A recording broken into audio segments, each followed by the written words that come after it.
Episode number 23, Ironman Haines City 70.3 with Lori Abbey. Welcome to the pursuit of the perfect race.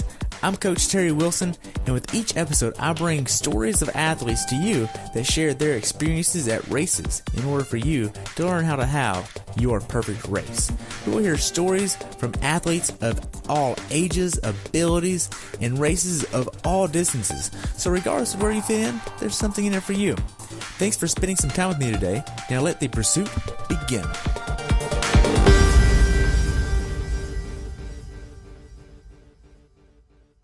Welcome to the next episode of the Pursuit to the Perfect Race. Today I have the pleasure of talking with Lori Abbey about her race at Ironman Florida Haines City 70.3 that took place on April 8th, 2018.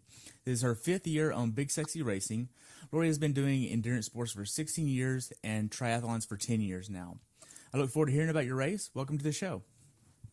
Thanks, Terry. It's great to be here. I'm excited. Awesome. And mortified.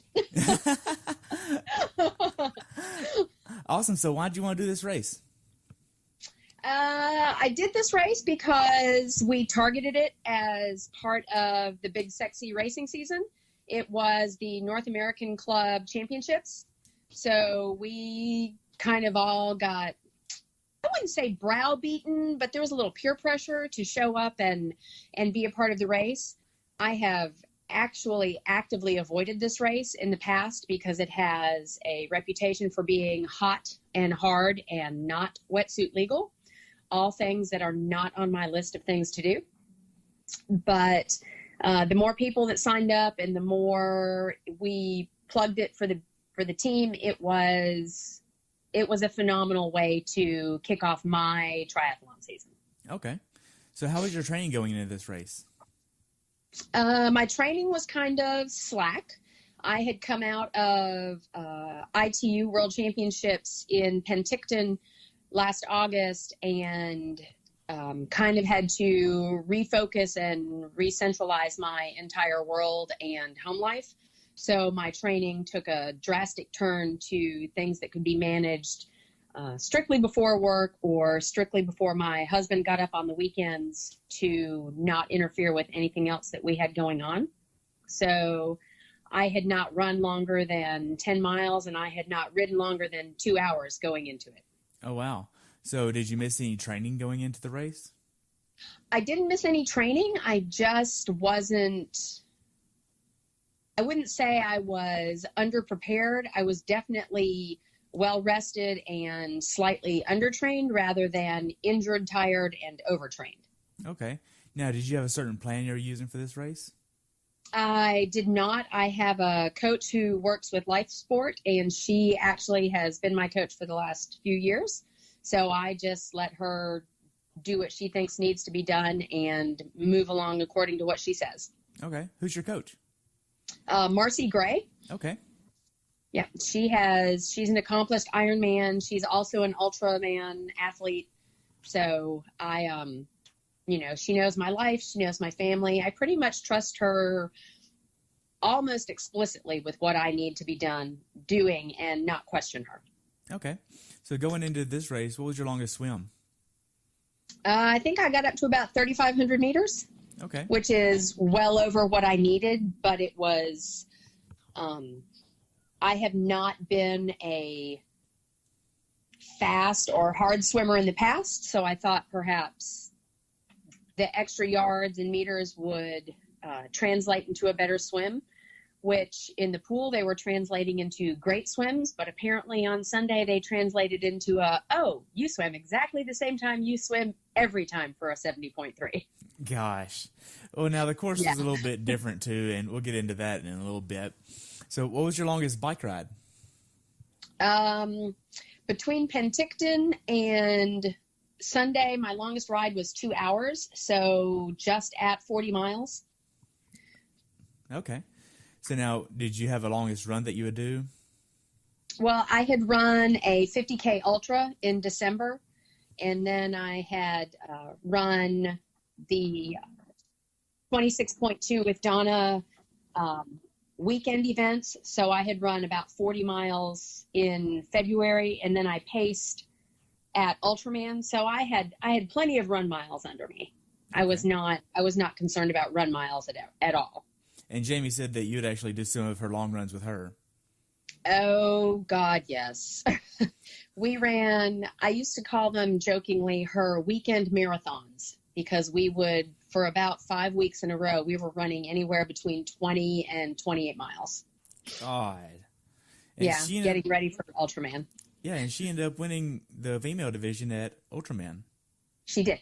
Which is awesome. She won it, and she took a significant amount of time off of her finish time from last year, and it was awesome to be a part of that. Wow. So how many bricks did you do going into this race? Oh, between Penticton and Sunday, a handful. I mean, of good long bricks, just a handful. Transition bricks where you run 15 or 20 minutes off the bike. I did several of those, but nothing where I was running more than 4 miles off the bike. Okay. Now, is this your first time racing this distance? No. I have raced a 70.3 8 or 9 times. Okay. Maybe. I try to keep it to 1 or 2 a year, depending on how it is surrounded by training for a full. Okay.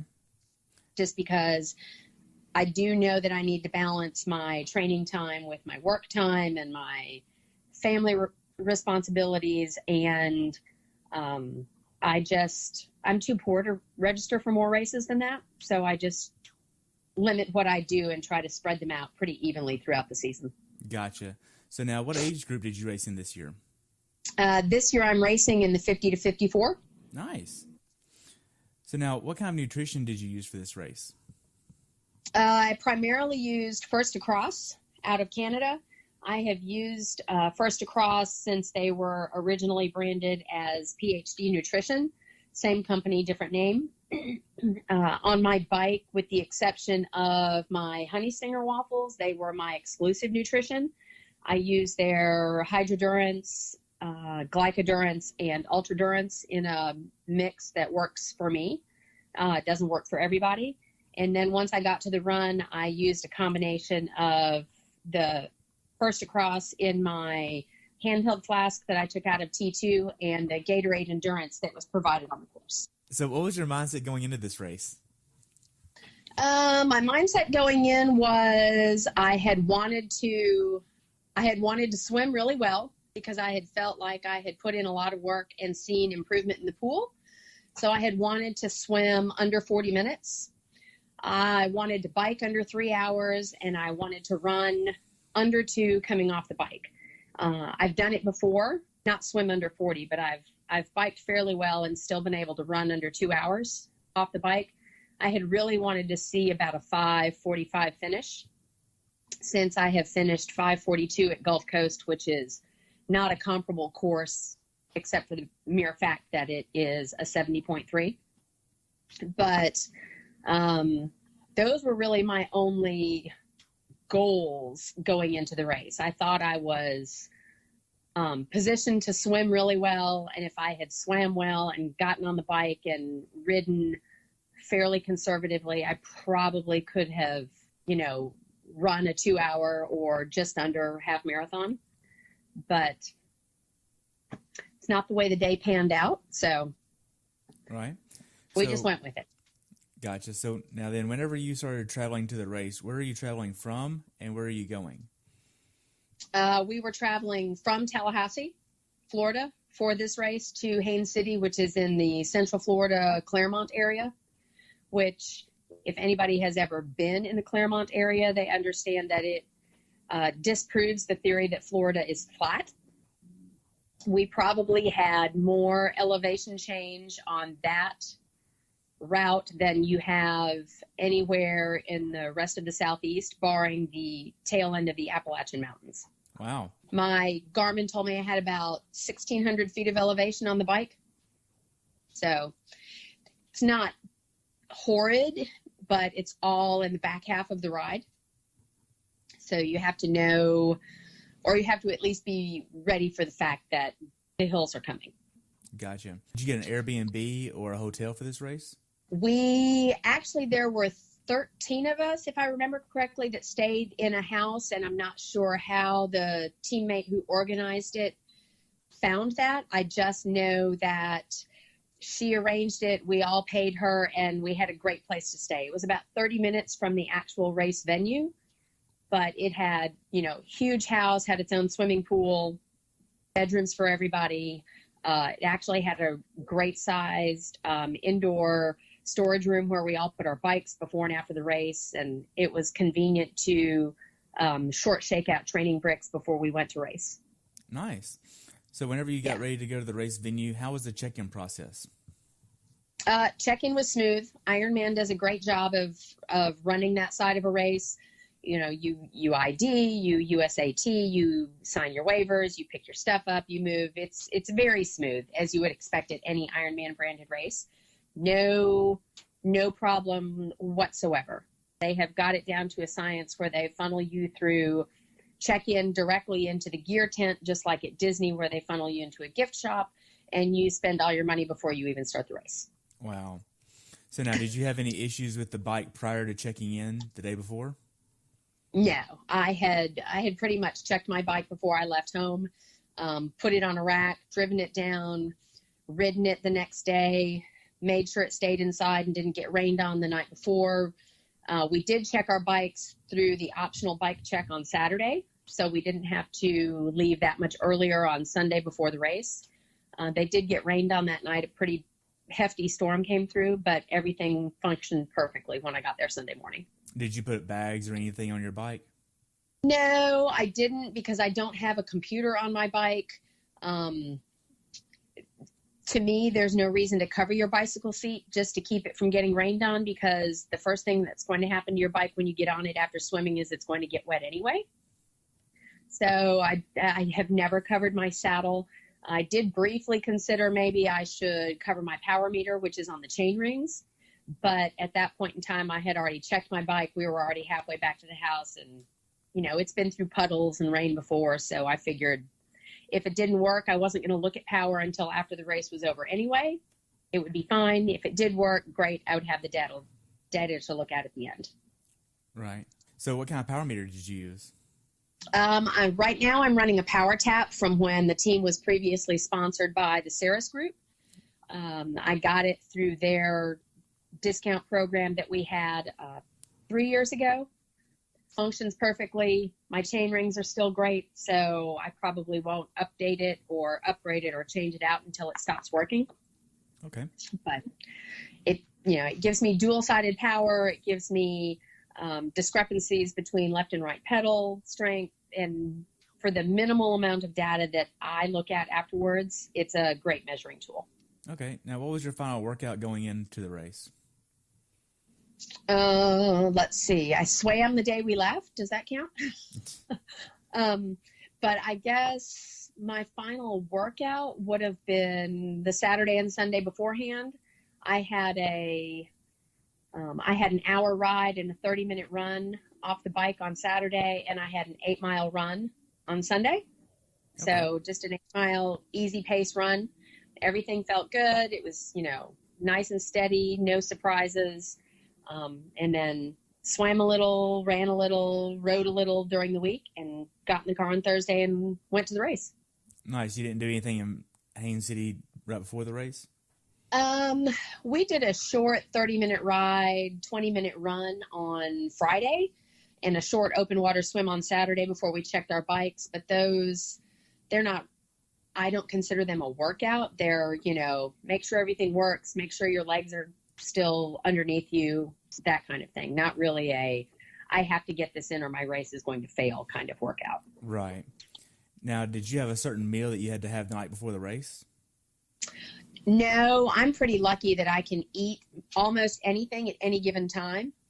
I usually prefer pizza just because that's what we eat the night before all of our long workouts at home. We eat pizza at my house every Friday night. Saturday tends to be our longest workouts. So pizza is my go-to night before anything long meal, but that's not what many people eat. So I think we had potatoes and ground turkey, and I don't remember. It wasn't pizza, but it wasn't the end of the world. I do remember my husband calling me that night and asking me what I'd had for dinner, and I told him, and he made some very disparaging comment about my race was going to go south because I had not had my pizza. Maybe there was some truth to that. It's possible. I think it's more attributed to my bad decisions on race day than what I ate the night before. Jeez. So, what time did you try to get in bed the night before the race? I think I was in bed. I was in bed in the Normatec at 8, and I think I had put the Normatec away about 9, knowing that I probably wouldn't actually get to sleep until about 9:30. I do remember that for a change, I did not sleep well the night before the race. I have no idea why. It didn't work. I didn't sleep very well. I was really tired when I got up the next morning. But I had my coffee, I had a bagel, I had a banana, packed my protein bar to take to transition, and we got our gear and got in the car. Nice. How much sleep do you think you got the night before the race? I might have gotten 4 hours, maybe 5 if I count dozing while I was in the Normatec, but no more than 5. Okay. Because we were up, the alarms went off at 3:30, so I know it wasn't any more than that. Okay. Now, how far away from transition were y'all staying? About 30 minutes. The mileage isn't actually that far. It's only about 18 miles, but the time to get there based on the roads and the actual route, it's about 30 minutes. Oh, wow. So it wasn't horrible. It wasn't great. There were places to stay closer, but they were hotels, and we decided we'd rather have a big house where a bunch of us could be together and make our own meals and kind of hang out rather than everybody being cubbyholed in their own hotel room. Gotcha. So what's your race morning ritual? I don't really have one. I tend to get up a lot earlier before a workout than most people, just because I like to have my coffee. I like to read my email. I like to have some time to be really awake before I do anything. So we were up about 3:30. I did have, and I knew based on the race start time that I would probably need to eat at least twice before the race started. So I had a bagel and a banana and some coffee. Started drinking some slightly diluted hydrodurants, and just got my stuff together. I got my kit on, got my compression socks on, waited for everybody else to be ready to go so that we were all showing up at the same time and making a strong presence. It wasn't, because I really didn't look at it as an A race or anything where I knew I could have the chance to stand out. I really had a very laid back attitude towards it once I got up on Sunday.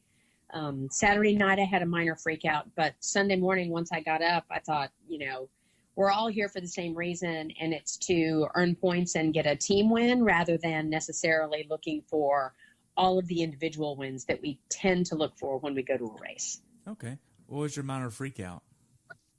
I don't like to race where people know me. I tend to pick races that are far enough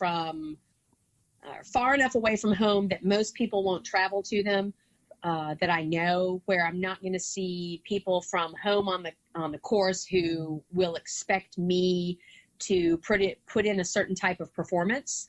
When I started racing, I was quick. And so I was a pretty consistent placer in my age group and overall Grand Prix winner and things like that. But I don't like to race where a lot of people are going to see me and expect that.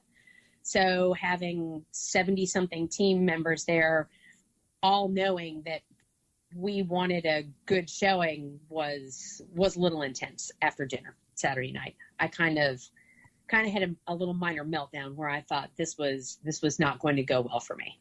Wow. So what time did you actually get to transition? We walked into transition about 5. Let's see, we left the house at 4:30, parked the car. We got into transition before 5:15, I think, at 5:15 in the morning. So how do you set up your transition? Pretty basic for most triathletes. I put my helmet and my sunglasses on my bike. I weave the temples of sunglasses through the cables on the top of the top bar, so that I don't have to pick them up and worry about them. And if it's still, kind of dark, I don't have to put them on right away. Bottles on the bike, all my nutrition is open and either ready to go in my pockets when I come out of the water, or it's open and in my my bento box on the top bar. I have usually turn my socks right side out, match them up with the appropriate shoes so that the right sock is in the right shoe and the left sock is in the left shoe. And anything that I'm going to carry in my pocket is right below the heel of my bike shoe, right underneath my bike. My run shoes, my sun visor, and a gel flask and a handheld are all off to the left side because I don't need those. And by the time I get back off the bike, everything is going to be thrown in the general direction of the area where I keep my junk. And so I'm not really too worried about how the run stuff is set up as much as I am the bike stuff. Okay. Now with the bike stuff, what kind of wheels were you using? I was riding a pair of, I call them hand-me-down Chris McDonald specials, a pair of Reynolds Razor 92s. Okay. So they're 92 millimeters deep, carbon bladed spokes, and running tubular or tubeless, I guess, wheels and rims. Okay. What kind of PSI were you running? I don't know. Hard. They're hard for me, based on my size and my lack of upper body strength. They're hard to inflate. So I tend to inflate them until I actually have to pick my feet up off the ground and lean on the bike pump. Usually that ends up somewhere between 110 and 122 PSI. I've heard that is high, but I know if I'm at least at 110, I'm not going to run flat because it takes a lot. If I have to lean on the bike pump and pick my feet up off of it to get the air into the tire, then chances are pretty good that I've got enough air in there to get me to anywhere I need to go. Gotcha. So I was actually volunteering at Boulder 70.3 last year and the full there as well. But at the 70.3, I was volunteering in transition, and this gentleman, I was walking around with the pump, and this guy said, "Yeah, can you help me with my wheels?" I was like, "Sure." And he wanted 135 in his wheels. And I'm just like, is he a big guy? No, he was really 180-ish. I mean, I would assume. And I was like, man, that's a lot of PSI. Like, and I don't know if he got flat or not, but man, that's a lot. I don't know, 180 pounds, depending on what wheel he was running. I mean, it might have been just enough to keep it from feeling squishy in the back. I don't know. I tend to run my back tire a little higher than my front tire because of the weight. I tend to run the front tire a tiny bit lower just so it doesn't bounce and skid across the pavement as much. Right. Now, what time was your send-off? Let's see. It was a rolling start, swim start. I think I got in the water about 7:26. The race started at 6:55. Okay. So, and I believe I was about just over halfway through the athletes based on where I had positioned myself to start the swim. Okay. Now then, were you stressed at all between the time that you did transition and the time you got in the water? No. Once I'm out of transition and in my wetsuit, I tend to be much calmer because I know at that point in time, it's either I'm ready for the race and I'm prepared for the race, or I need to turn around and go home. Gotcha. It's, being stressed about it doesn't help me. Being worried about, the person next to me or the person behind me doesn't help me. So once I have left my stuff and I'm sure that it is set the way I want it and I'm ready to get into my gear when I get out of the water. If by the time I get my wetsuit on, it's time to go. Gotcha. What kind of wetsuit were you using? What did I wear? I wore a sleeveless Xterra. I don't remember which one it was, though. I want to say it's a low-end model. I got it through a giveaway coupon. I think I paid $55 for it. Oh, wow. Yeah, so it's in great shape. It's, it's been lots of places. It's a fine wetsuit. I can't justify spending, $500, $600, $700 on a wetsuit for as slow as I swim. Gotcha. Now, were you using a certain lube to kind of make sure you didn't chafe at all? I am a big fan of Ruby's lube, so I had put it on my neck, on my ankles, on the outside of the legs of the wetsuit, so it was easier to get off. And I had also put it under the armholes on the wetsuit because if I hear too many people talk about how they chafe, I'm kind of a sympathetic preparer. So, you said you get chafing every time you do this, then, well, I'm going to make sure that I don't possibly chafe there, even if I have never had that problem before. Gotcha. Now then, how were the final few minutes going into the race before you actually started? Pretty calm. There were a couple other big sexies standing around me in our swim time group that were getting ready to get in. So it was kind of continued conversation from the night before at dinner. We just, shuffled along looking like seals in sausage casings and got ready for them to tap us on the shoulder and send us in. It wasn't a time trial start. It was, 2 or 3 people every 2 or 3 seconds. But, and because it's a beach start, it's not actually, a diving time trial start, but we just kind of hung out, just waited for people to move out from in front of us so we could get in the water. Okay. Now walk me through the swim course. It's a little bit different than most courses. It is. The swim course is, I don't want to say it's complicated, but you need to be aware of the shape of it prior to going in. It is a modified M, which is kind of ironic that it's an Ironman branded race.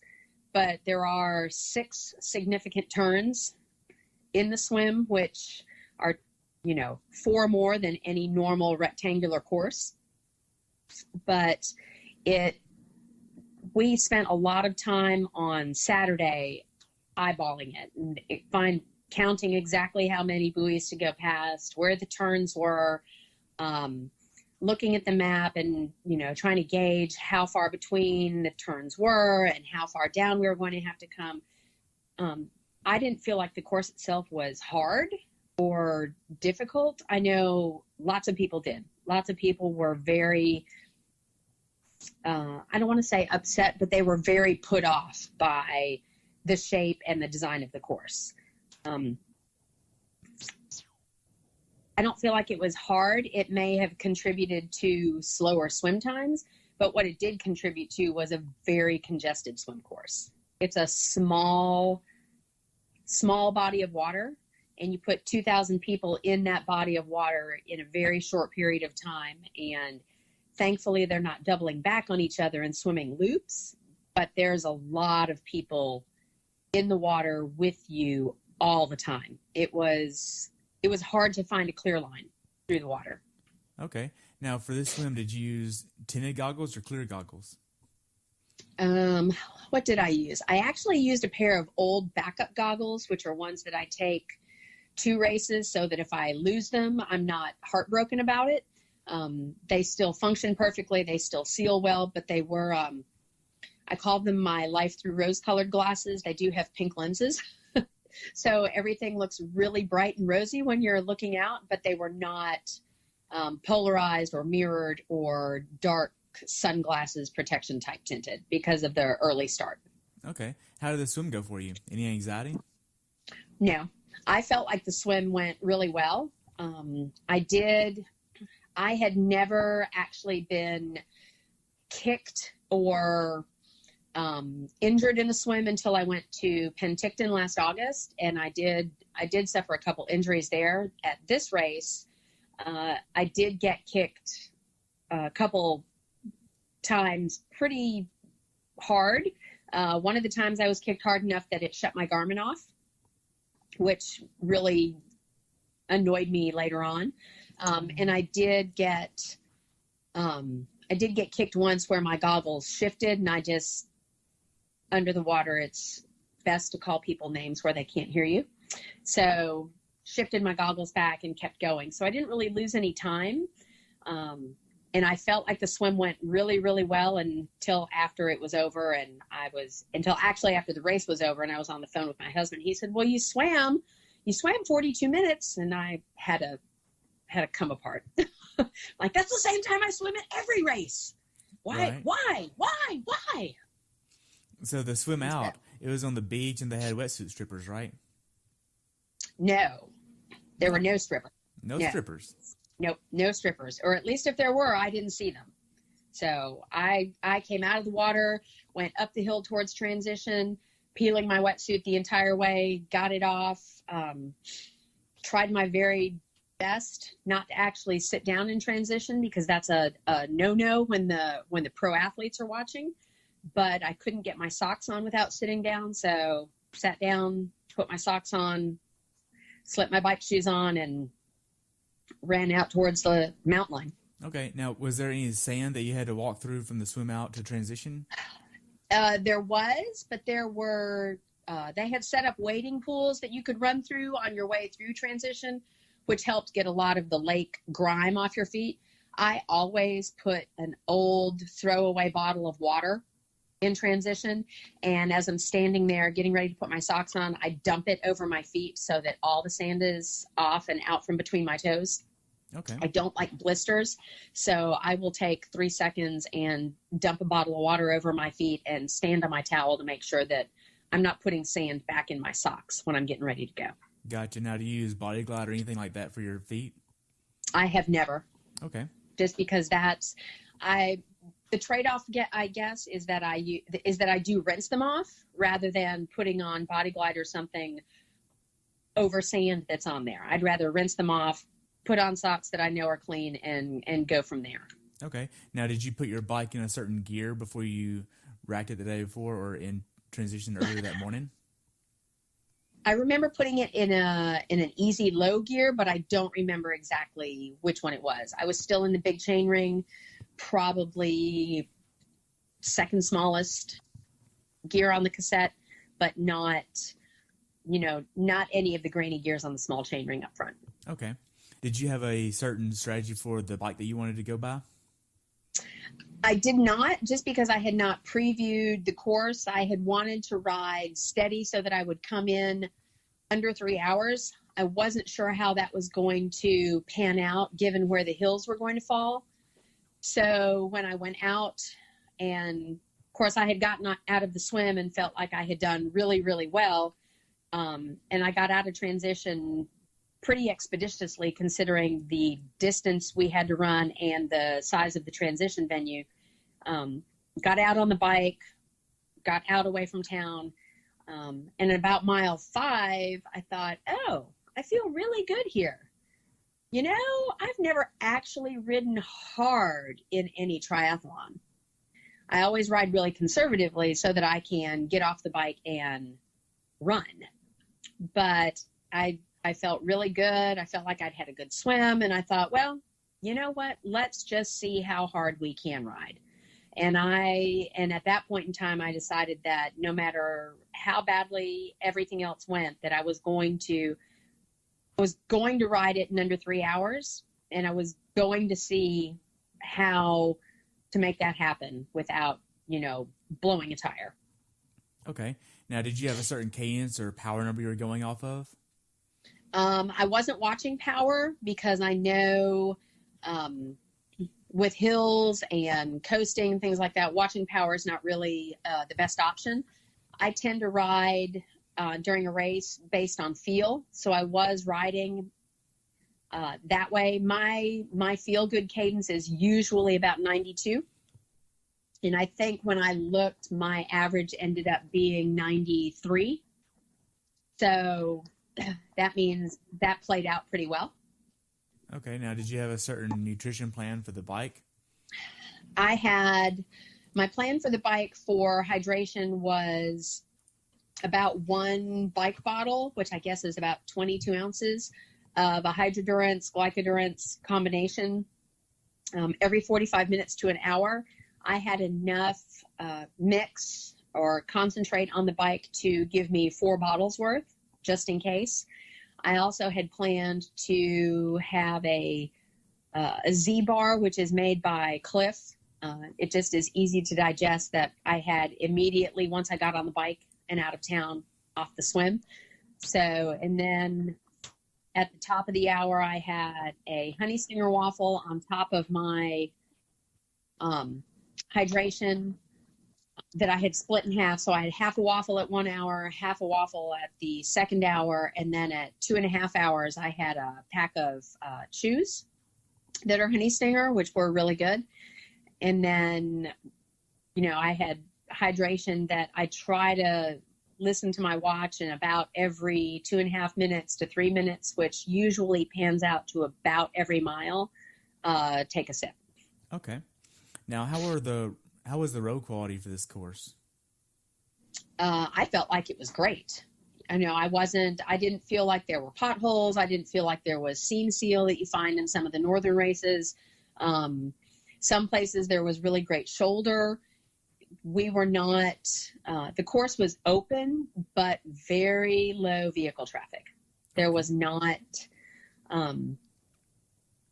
it was kind of surprising. Although it was a Sunday morning, the ride itself is pretty remote because it takes you straight out away from where the lake is, out into more rural Florida countryside. So there wasn't a lot of traffic, but you could always see a bicycle. You were never got the feeling that you were alone on the road. Okay. Now, did you use an aero helmet for this race? I did. I have a Rudy Project wingspan that my son was given when he qualified for Kona in 2013 as one of the Kona athletes. And he already had one, so he brought it home to me, and that has been my race helmet ever since. Oh, wow. So now, are there any hills or things that you would tell someone that hasn't done this race before? Be prepared for the congestion in the swim. Make sure you are hill trained for the back half of the ride. The run course is hills and more hills. Make sure you are prepared to run downhill as much as you are to run uphill. And do not break the rule number 1 of transitioning from bike to run, which is never outride your run. Gotcha. Now then, how well did you execute your bike strategy? My bike went really well. It was one of my fastest 70.3 splits. I think I only have one actually faster. And it is on an exceptionally flat course with a huge tailwind in Panama City. So for the elevation and the challenge of the course, I feel like it was probably a better ride overall. I was really happy with it. The only downside to it was after the bike, where I knew I was going to pay on the run, because I knew I had ridden harder on the bike than I should have to get the run that I had originally planned. Okay.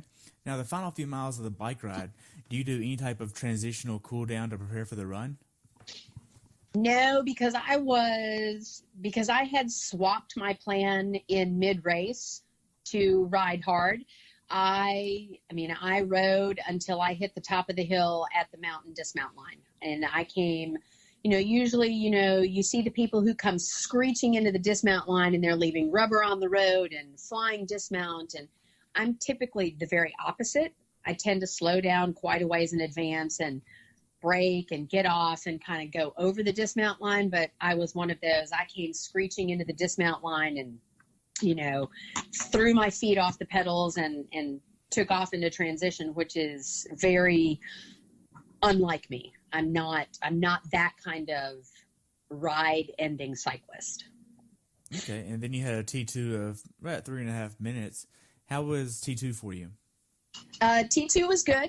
I knew as soon as I got off the bike that the run was going to present some challenges, but I had Chris McDonald in the back of my head, telling us, don't sit down, don't stop moving, always move towards the transition exit. So once I got my shoes on, you'll see lots of people in transition who stand there and put their visor on and buckle their belt and, get all their stuff together as they're trying to leave. And I pretty much got my shoes on and I gathered everything up and shoved it in the front of my jersey and started putting it on and taking it out of my jersey and putting it where I wanted as I was getting out of transition. So I was really worried that Chris was going to be standing on the fence in transition both times when I was there, and I did not want to be that person who was having a picnic in transition. Gotcha. Now, did you have a specific strategy for the run? My plan was to run 2 minutes, 30 seconds, run 30 seconds for the entire duration. My walk breaks in the first 4.5 mile loop were a little bit longer just because I needed extra time this race to get my legs back under me, but it wasn't bad. Second loop, I discovered I needed to walk a little bit more going up the hills, but I tried not to waste a downhill. If my watch beeped and said it was time to walk and it was a downhill, I waited until the hill started to go back up again before I initialized that walk break. Okay. And it seemed to work okay. Probably kept my calves from completely seizing up on me, but it wasn't, nothing about the run was well executed except for the fact that I managed to do it in, under 11-minute pace. Gotcha. Now, how did the first few miles go for you? They were slow, but, looking back at my splits, they weren't bad. I can tell you exactly where all of the hills were based on how the splits played out. I was not disappointed in the first loop just because I knew that I needed that extra time to get my legs back under me from the bike. I was a little upset later on when I wasn't able to pick it up, but at that time, I'd started to get hot. I was having a challenge with my gels because I just couldn't tolerate the taste of them anymore. So I wasn't taking my gels like I should have. I was relying strictly on the Gatorade and Coke that was provided on the course, in addition to the F2C that I was carrying in my handheld. So what was your nutrition plan for the run? I had a handheld that I had mixed F2C, Hydrodurance, and Glycodurance into. It's a 10-ounce bottle. And my initial plan for hydration was to drink that on the off aid station breaks where my watch beeps for hydration, and then take the Gatorade Endurance at the aid stations. I have trained with Gatorade Endurance in the past, so I knew that it would be tolerable the entire time. I had also planned to use Honey Stinger gel about every 30 minutes or so. I had a gel flask that I was carrying with me, and I came out of T2 and got about half a mile out and took my first swig of gel and knew immediately that it was going to be a situation where I had to force myself to take it. The taste and the sweetness of that particular gel was not going to play nice with me that day. I managed to get 2 more small swigs of gel in at about about 30 minutes and about 45 minutes in. And after the first loop was over, I was done with the gel. I put it in the pocket on my jersey and knew that I was going to have to suck it up and add more Gatorade, which fortunately the new edition of the Gatorade Endurance is pretty high in calories if it's mixed correctly, and drink Coke because I knew I could get the sugar out of the Coke. So mentally, how hard was this race for you? Mentally, it wasn't bad, actually. I could see it going downhill during the run. And about the time I would get to one of those places where, I was a little disappointed because I thought I was going to let the team down, or I wasn't going to be able to finish in the time that I had wanted. And then I thought, well, I'm not even going to be able to finish in 6 hours. About those, every single one of those times there was a big sexy on the course. There was either a big sexy that I was coming up behind that I could talk to, or a big sexy that came up behind me and started talking to me. There was always something to take my mind off of it. So Chris McDonald and his wife Erica were on the course and were exceptional cheerleaders. They were by far some of the most inspiring people on the course. And as the team started to finish, the crowd at their location grew and grew and grew. And it was like a big sexy tunnel when you went through their location. It was a great thing to have on the course for a 3-loop course where you went past them 3 times. And if you turned and looked at them on one of the out and backs, they were right there. So technically you got to see them and hear them 6 times during the entire race. Wow. So were there any hills or rough terrain on the run that you should be aware of if you do this race in the future? The hills are everywhere.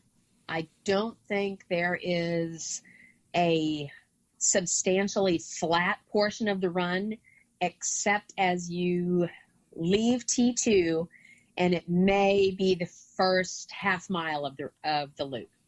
Because once you leave the lake bed, you're climbing out of the lake bed, and then you're going around the lake. So you're up and down and up and down and up and down and up and down. And there's not a significantly large flat area of the race. Okay. So the final few miles of the run, how was that for you? The final 2 miles of the run. Let's see. The final 2 miles were pretty good because they're actually all signed at this race. So you get every single mile marker. And when you get to the one that says 11, you can do anything for the next 2 miles. You can pick up the pace a little bit. You can keep running. There's at least one other aid station between mile 11 and actually I think there are 2 aid stations between mile 11 and the final turn into the finish. And so you really tell yourself, I'm done. The race is over. All I have to do is just make it to the finish line. Okay. And it's much easier. The crowd, the volunteer support on the run, and the kind of spread out spectator support is really nice, or at least it was this year. So there wasn't really, at that point, an empty area to worry about, keeping your spirits up or keeping yourself motivated. You look down, you see mile 11, and you say, oh, well, I can do anything for 2 miles. That's only going to be 20 minutes at the most. And you tend to pick it up a little bit and just keep going. Okay, so the last 800 yards, how was that for you? Let's see, I'm trying to figure out where that was. Last 800 yards, you come around the outside of T2. It's a slightly downhill run through what they call Club Row. It's where all the tri-clubs had their tents up, and so there's a ton of people that have either finished racing or spectators or spouses or whoever. It's very loud. It's very fast. It was really good. It does take a left-hand veer onto the grass, which I'm not necessarily used to having. I'm used to a concrete or pavement finish. I did remember that as I made the turn that it was going to be grass, and I had to actually watch the ground about where to put my feet because my ankles and my calves were so fatigued. I was worried that I would turn an ankle. So came around the corner, Dave is announcing people as they come across. He actually pronounced my name correctly. He identifies what team you're running with at this race because it's a club championship, and it was really nice.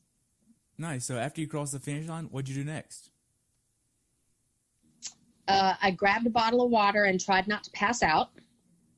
I did realize that I was very hungry all of a sudden. As soon as I stopped running, I was starving. So the only thing I can attribute that to is I did not take those calories in on the run. I had not overeaten on the ride, so I'm sure that was part of it, and it was a cumulative effect. I wanted to get out of everything wet. So I grabbed water from the volunteers. They handed me my medal and my finisher hat, I was almost done with the first bottle of water by the time they got my chip off of me. I took a second bottle of water and started walking towards transition. I had finished just after transition opened for people to start checking their gear out, so I knew I could get in and get to my phone and my dry clothes. So I went,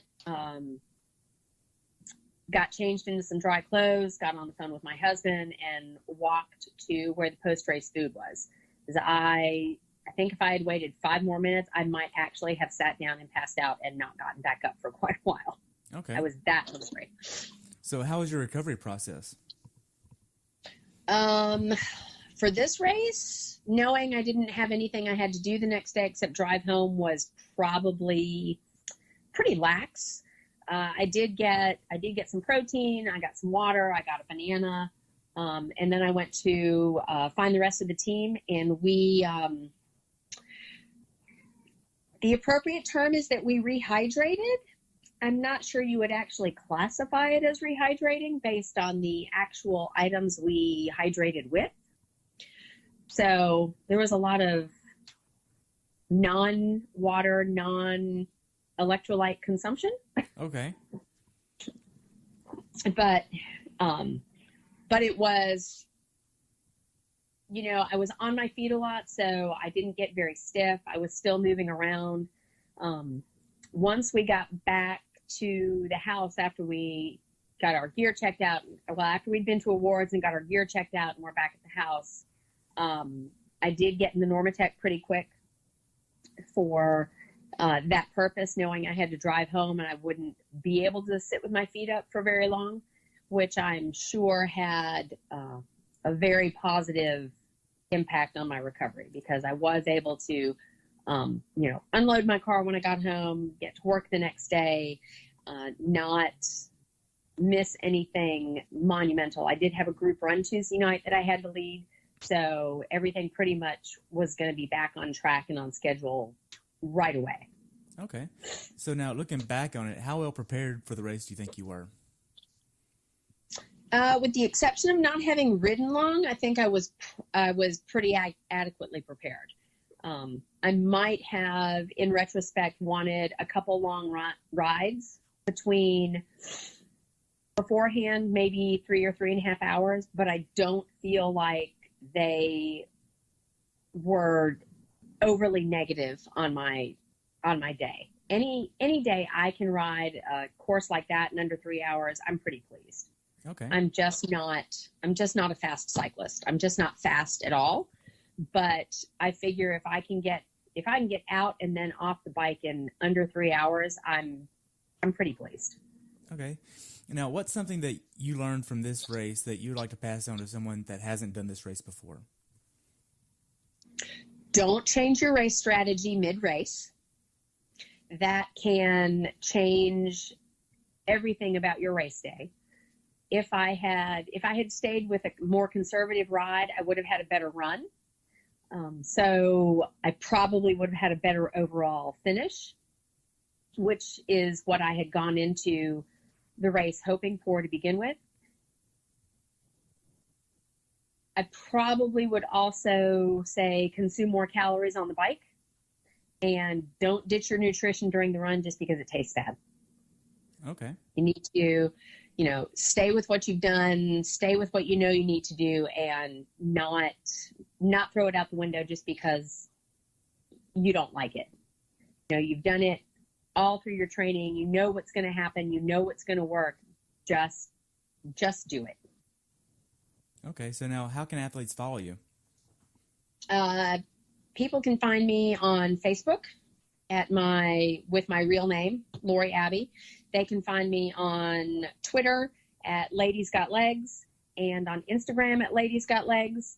I do have a blog, which is not terribly current right now, which I do need to work on, and that is LoriRuns13.1.blogspot.com, which is where I tend to put most of the bulk of my long writings, so to speak. If I've got a race report, it's going to be there. If I've got, something long-winded, I want to talk about another athlete, then that's where it's going to be. Things about my kids, my family, how I got into it, all of that's on my blog. My Twitter is probably filled with feeds and retweets from Big Sexy, but they're my extended family, so that's where I put those things. And my Facebook tends to link to my coaching page, which may or may not overlap with anything from one given day to the next. Okay. So do you have anything else you'd like to add about this race? I will strongly consider doing it again. It was a lot of fun. It's a course that I would like to go back and see if I can finish in my original goal time. I think if I go into it knowing the course, I think if I go into it with some more specific training, I can definitely nail it. If I pay a little bit more attention to running hills off the bike, then I think I can absolutely reel that in. It was fun. I would love to do it again with another group of people where we're all out there to support each other. It's not so far from home that it's unrealistic to think that I could do it, get down there, do the race and get back within a totally reasonable amount of time. Gotcha. So what's next for you? Right now, the only official next thing is I will run a local 5K here in 2 weeks. And then my next committed to race is Ironman Augusta in September. Okay. You have any plans for that race? We'll see. I may lay those out about July. See how the training goes between now and then, and see. It's not quite as challenging a course as Haines City is, but it does have some of its own special quirks. It tends to be really hot because it is Georgia in September. It also tends to have a much faster swim because it is a downriver swim. So just kind of, I got to look at that terrain and see how I need to target some things that may produce a better finish. Okay. So what's your definition of a perfect race? I don't think there is one. I think there can be things about every race that are very good and can come together to make a great race. I don't think any person would ever say they have had a perfect race unless they happen to be the first finisher at Kona. Okay. And even then, I would guarantee if you asked Craig Alexander or Frodeno, if you asked any of them, they would all have something to say about their race that would indicate they believe it was not perfect. Wow. Well, thank you so much for your time. I've enjoyed hearing about your race, and I look forward to following you in the future. And just thank you. It's been great hearing about your race. Thanks, Terry. It's been great to be here. I'm glad I got to talk to you, and I can't wait to do it again sometime. Awesome. Well, we can have you back on after Augusta for sure. All right. Have a great day, Terry. Hey, you too. Thanks for tuning in today.